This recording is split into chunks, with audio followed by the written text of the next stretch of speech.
Some people have asked me, Jiro, how are you surviving?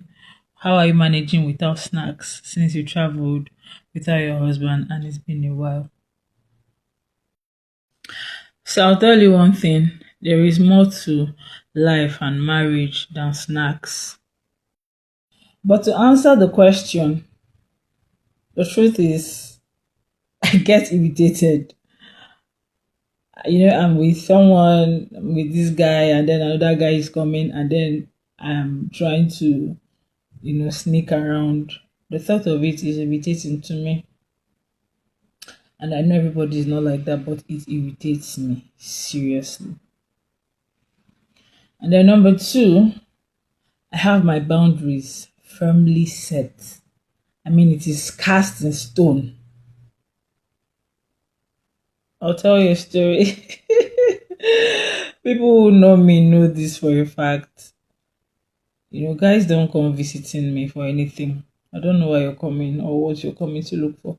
Guys don't come visiting me.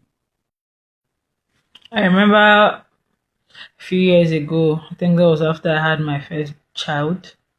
My husband was not at home and we were having some kind of argument while texting.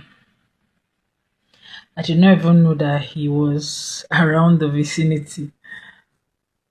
So my friend was at our place and then her son, you know, left where we were sitting in the room and went into the kitchen. And the next thing we heard him talking to somebody, we heard a man's voice. And my friend is like, "Are you expecting anybody?" I said, "No."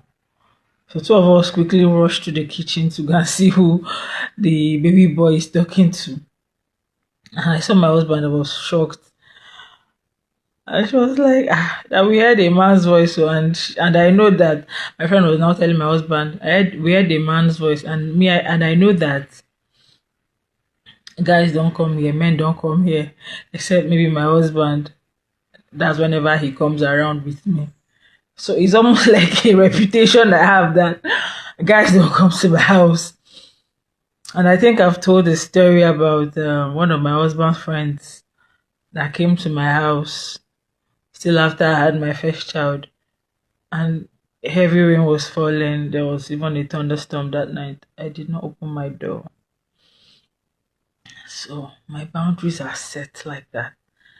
My husband is not around. I don't know what his friend is coming to my house to look for. That is number two. Number three, that thing I don't want to do. I tell God that I don't want to do it. And I pray on it and He helps me. So you see, the exception cannot be the rule. I don't know what anybody wants to say.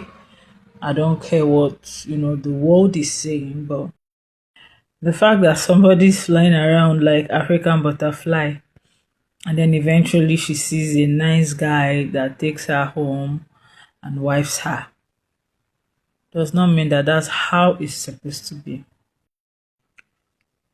So the big question now becomes, do you understand your consecration? Because all of us are in this world on a mission for a purpose. And if you're a spiritual person, like, you understand what it means to be connected to the Almighty, to the Supreme Being, regardless of your religion. Because I don't think there's any religion that supports vice or immorality, in my opinion. Or maybe there are some religions like that. I've not heard of it, but if you're conscious, you understand that you're here. There's a reason you were born, and some kind of lifestyle will not support that mission or that purpose. So if you understand your consecration, you understand that there are some things you cannot do. Even if others do it and get away with it, there are some things you cannot just do.